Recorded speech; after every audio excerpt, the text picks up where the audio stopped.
Hi everybody, this is Vinny and welcome to Complain Time. This is a show where we take a moment while the boss is out of the office to talk about things that really just quite frankly annoy us to death.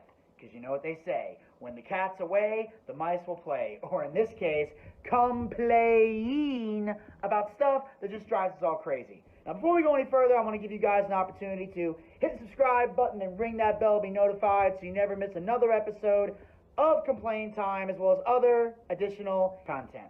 Now today's topic that I want to get into, something that really gets on my nerves, especially at this particular moment: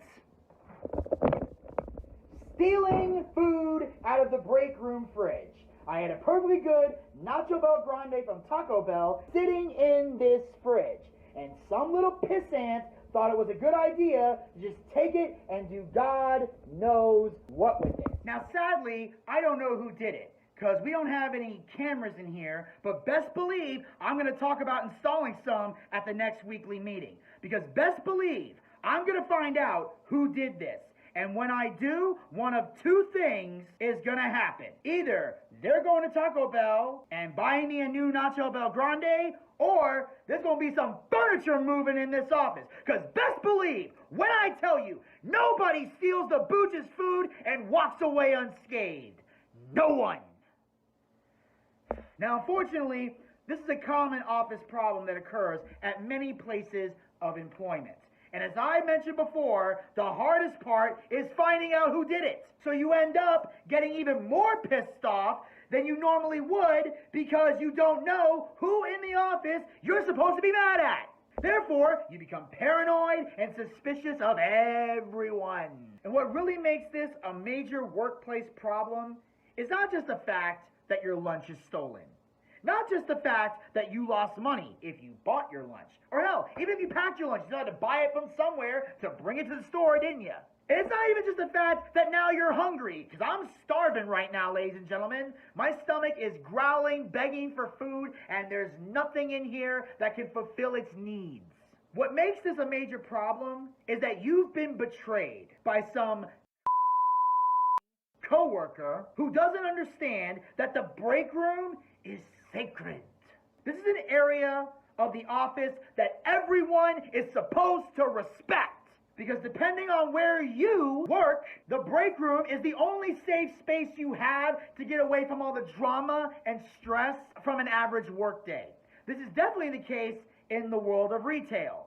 Employees need a place to relax, eat their food, watch TV if there is one, or if there's not one, pop in your headphones and watch videos on your phone. Whatever it is you're doing, this is a place where you should feel safe and no one can f*** with you. So when someone comes along, whether it's a coworker, a manager, a customer, anyone, and disrupts this peaceful area, this peaceful wonderland, this person is not respecting this hallowed ground and therefore needs to be dealt with. Now personally, I think the best way to deal with someone like this is to just stomp them into the ground. So we must try alternative means of protecting the employee clubhouse, as I like to call it.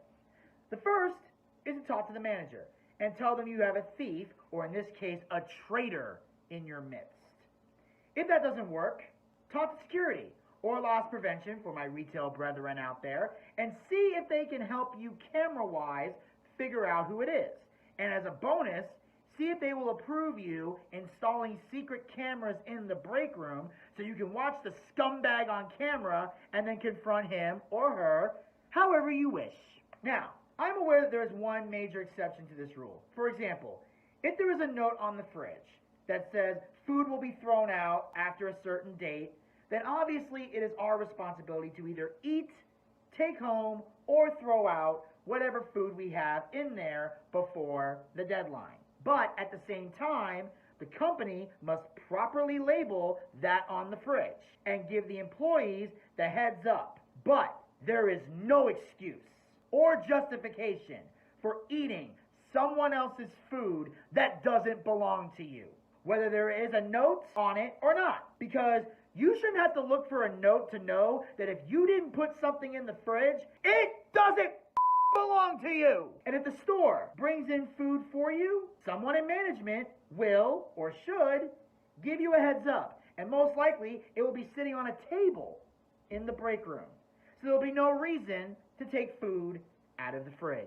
And to anyone who thinks I'm tripping for no reason, imagine if it was your food stolen out of the fridge.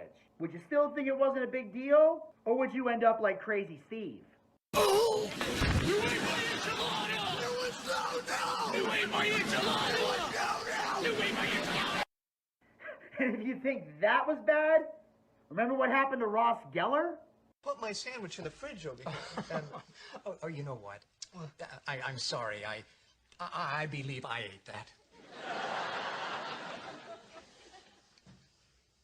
You ate my sandwich? It was a simple mistake. It could happen to anyone. Oh, really? Did you confuse it with your own turkey sandwich with a moist maker? No. Do you perhaps remember seeing a note on top of it?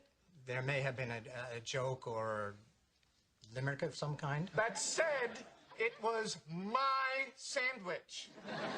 Now calm down. Come look in my office. Some of it may still be in the trash. What? Well, it was quite large. I had to throw most of it away. You threw my sandwich away. My sandwich! My sandwich! Ladies and gentlemen of the jury, I rest my case. Well, anyway, I can see my boss is making his way up the stairs, so that'll conclude complaint time for today.